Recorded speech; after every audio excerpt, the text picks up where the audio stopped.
Alright, I just want to make sure that the lighting doesn't fade them out, because I spent like 30 minutes in the chair getting them worked on. My eyebrows need to be prominent in the shot. They're good? Alright, sweet. Hi, I'm Gruffus, welcome to Puppet Tabletop, and today we're going to be taking a look at Psychic Pizza Deliverers Go to the Ghost Town. Okay, but what do you mean I need to blink more?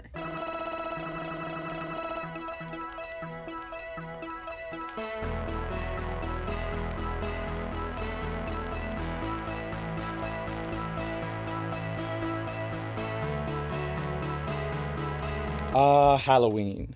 What a weird and wonderful time of the year. Horror films, fun decorations, pumpkin spice, the whole country turning into a cosplay convention over the course of a month. It's awesome. We go all out in my household for Halloween every year. I'm talking animatronics, crazy lighting, all kinds of weird decorations, and we even have an annual Halloween beer pong tournament. This year though, I figured why not spread that Halloween spirit to the Puppet Tabletop channel. So over the next 5 weeks, we're going to be counting down to Halloween with a spooky game each week. And this week, we're going to be feeling the vibes, man, and delivering that tasty za with Psychic Pizza Deliverers Go to the Ghost Town. So in this game that both sounds like and is a literal word-for-word translation from the original Japanese title, 3 to 5 players will each be taking on the role of a delivery pizza person. And you'll be tasked with delivering a pizza while running around a misty and unfamiliar ghost town. Well, actually that's not really true. One of you isn't going to be playing the game at all. Instead, that player is going to be serving as mayor of the ghost town. At the beginning of the game, the mayor is going to be using the box and box lid to create an almost battleship-style Game Master screen to hide the bottom of the box from the sight of the other players. That's because the bottom of the box is going to contain some top-secret info, the map of the ghost town. When setting everything up, the mayor will either build the map of the town from scratch, or select a pre-made layout from one of the many provided. Then, everyone else gears up for their pizza delivery by grabbing a grid, a dry erase marker, and a random psychic power. And you may have noticed that the map on the mayor's box is 7x7, but the grid on the player board is, well, 1, 2, 3, 4, 5... Crap, I lost count. Well, it's definitely more than 7 squares in each direction. The reason for that is because while the town is only 7x7 squares, the players have no idea where in that town they're going to be starting. So the players don't have any way of predicting where that 7x7 grid is going to expand to on their player board. They don't really explain how you end up in the town to begin with, so I like to imagine that you've been airdropped in like a battle royale game. Except, you know, by a pizza delivery service. But anyways, as one of the pizza people, you're going to be making your way blindly through the town, trying to map it out and hoping that you stumble across a pizza. Once you've found the pizza, you're halfway to victory. The next step is going to be to find the house that the pizza needs to be delivered to. Depending on the type of pizza you found, you're going to need to deliver it to the matching house. But that's much easier said than done. Starting with the first player and going clockwise, everybody is going to take one action with the results being shared by the mayor. As one of the pizza people, you can choose to take an action by moving either north, west, east, or south. After announcing your move, the mayor will reference the map in front of them and tell you whether or not your move was successful, or if you encountered an obstacle. And these obstacles can include fences, town borders, and the fun one, little ghosts. If you bump into a town border or a fence, the mayor is just going to tell you that you encountered a fence in that direction. And if you bump into a ghost, the mayor will specifically let you know that you can't move into that spot because there's a ghost there. And if you're starting your turn next to a space that has a ghost, or perhaps you think there might be a ghost next to you, you can choose to spend your action attacking them using your Psychic Pizza People powers. And wow, that's a really tough sentence to say. Psychic Pizza People powers, Psychic Pizza People powers. Man, I don't know what I was thinking when I wrote that line, I must have had too much to drink. Anyways, if you successfully attack into a space that has a ghost, the ghost is vanquished and the player gets to draw a psychic card. And while we're on the topic of those psychic cards, the last action that you can take on your turn is to play a psychic card. If you choose to play a psychic card, you just follow the instructions on it, and the mayor will explain the results. These cards can potentially let you move more, or even gain specific knowledge of your surroundings. And that's it for the players. After a player is finished taking their action, it's then the mayor's turn to give them a recap. The mayor explains if they successfully moved. The mayor then tells them where any fences are adjacent to them. And then the mayor is going to list off in the 8 spaces around them how many ghosts, pizzas, and houses there are, without specifying which exact spots they're in.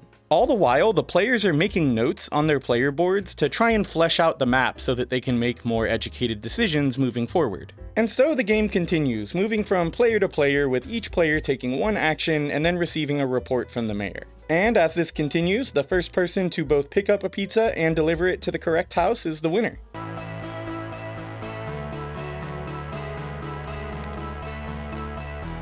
So, what did I like about Psychic Pizza Deliverers Go to the Ghost Town? First, this game just has such a unique and charming theme. Telling people that they're going to be working as employees of a psychic pizza delivery service in a ghost town just immediately sets the tone for the game. Everybody automatically knows that this is going to be a goofy and casual game. And because the gameplay loop requires the mayor to publicly announce what each player is experiencing on their turn, it keeps everybody at the table kind of talking and laughing and paying attention in between turns, because you kind of need to know what other people are running into, and maybe you can use that information to help you fill out your map. All of this results in a lot of table talk with collective laughs and sighs as everybody watches the game unfold. Depending on how the mayor set up the board, some spaces on the map might even have teleporters that move the characters from one location to another, suddenly causing them to lose all bearing as to where they are, and everybody lets out a laugh every time this happens. The game just really makes it easy to facilitate having a goofy time with your friends and family. As people go deeper and deeper into the board game hole, or the B-hole as I call it, it can be easy to get swept up in the desire for complexity. I find sprinkling in games in my collection every so often that are lighter and sillier, like Psychic Pizza Deliverers Go to the Ghost Town,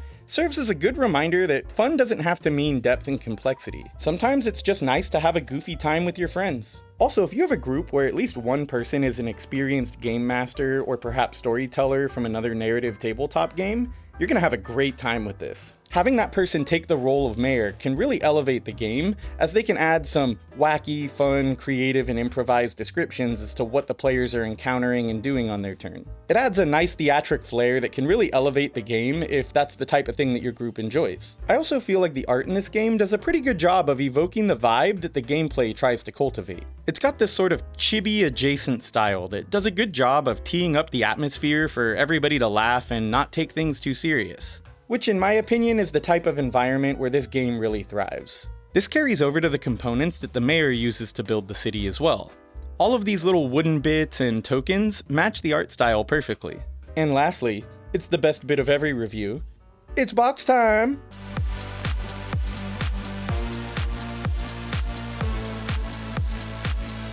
Normally with my box analysis, I focus pretty heavily on the quality, aesthetic, and organization of the storage solution. In this case though, the box doesn't really have an insert or any kind of predetermined storage solution, as the box itself is a crucial component of the gameplay. Given that, the box does make really good use of its space. Not only does it serve its functional purpose well during the game, but it's also the perfect size for all of the boards and components that come with it. It doesn't really take up any more space than it needs to. And while it's not really doing anything fancy, and the components are just kind of hanging around in little baggies, I can't really say that I would change anything about the box given its use and size. It's got a pretty small footprint and doesn't really take up much space on the shelf, so it's kind of hard to complain. So even though I'm not really blown away by the box, it's a perfectly acceptable box that serves its purpose both for storage and its in-game use. It's pretty decent.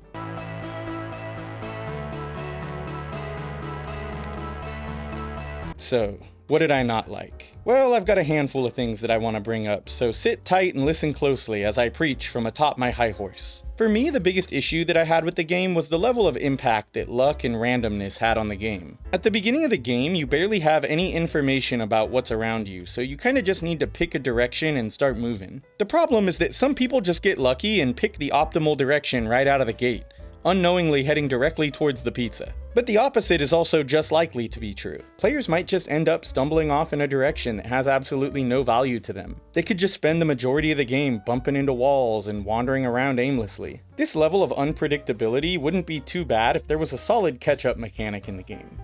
But there isn't. So sometimes, through no fault of their own, a player might not gain their bearings until too late in the game, and by that point somebody already has a pizza and is on their way to deliver it, so there's not really any way for them to catch up. It can leave some players feeling hopeless, which is a pretty massive issue in my opinion. And on top of that, because everybody can only move one space per turn, once somebody gains their bearings and knows exactly where they've got to go, there's practically nothing anybody can do to stop them. It can result in the final rounds of the game just feeling like an exercise in futility. One player might just be inching their way towards victory every turn, and everybody can see it. They might be stuck 2 turns behind the person with no opportunity to get ahead. And in my opinion, one of the things that really makes this issue prominent is that the standard game mode encourages players to peek and look at other people's player boards. It results in everybody gaining a full understanding of the map at the same time as everyone's peeking at each other's stuff, and then whoever ends up being closest to their objective usually just ends up running away with the game. There's a variant in the back of the rulebook where no one's allowed to peek at each other's maps, and in my opinion, this should have just been the default. It practically eliminates that feeling of hopelessness as one person runs away with the game because, well, they can't. Not unless they have the information that they need. I also want to mention that for how simple the game is, the setup and the teach is a bit of a pain. You'll definitely need to set up a sample game first, so that everybody can see how the sausage is made, so to speak. You'll need to give everybody a peek into what the mayor does on their turn, as well as how the mayor interprets that information for everybody else. You'll probably have to go through a couple example rounds as well, but then afterwards you'll have to scrap all of that, and then set up the real game using a new map. And on the topic of the map, the mayor has a crucial role in the game where a single mistake can be detrimental to somebody's chance at victory. That's because every turn the mayor has to give a report about the current player's surroundings. If the mayor accidentally misreads the map, misspeaks, or the player mishears the mayor, it can have catastrophic effects on that player's decision making moving forward. That player will permanently, for the rest of the game, have a completely broken misunderstanding of the map layout. And this adds a lot of pressure and responsibility to the mayor's role, so it's not really a position that you can just give out to any of the players at your table. Lastly, while I do think the game is goofy and fun, it's really nothing more than a casual race to stumble across the right spaces. It relies on a lot of luck and paying attention to other players' turns. If that doesn't sound like the type of thing that your group would enjoy, I'd just say trust your gut on that. Do kids egg your house because your candy sucks? Tired of pumpkin smashers breaking your decorations because you gave out toothbrush kits instead of chocolate? Don't be a dingus. Try Splorgle Blast! Never let the party die!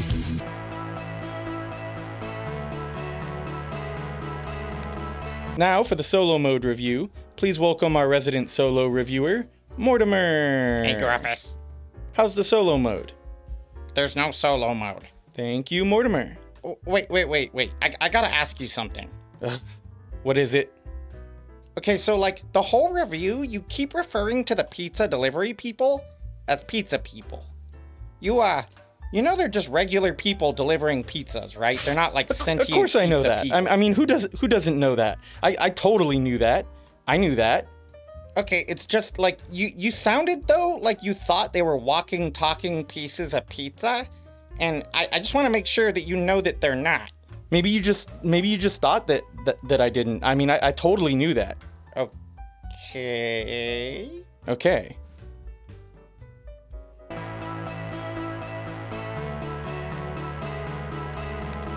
So, that's Psychic Pizza Deliverers Go to the Ghost Town. It's a quirky, party-style game that's best played as a casual filler, and less so as a serious strategy game. And while fun, whimsical, and unique, it definitely has some strong flaws. Players that are looking for something tight and balanced are definitely going to find this way too chaotic. But I think that groups that enjoy table talk and some goofy nonsense might be able to look past some of these flaws and really get the most out of this game. I personally am going to be keeping this game in my collection because I do have people in my social circle that like to let loose with a wacky game when the mood strikes, especially around Halloween. But in all honesty, if I didn't have those people in my life, this game probably wouldn't be sticking around in my collection very long. Well, that's gonna do it for this one. As always, thanks for watching, and remember to shop at your local board game store if you can. I can totally blink my eyes. Just give me a second, I gotta focus.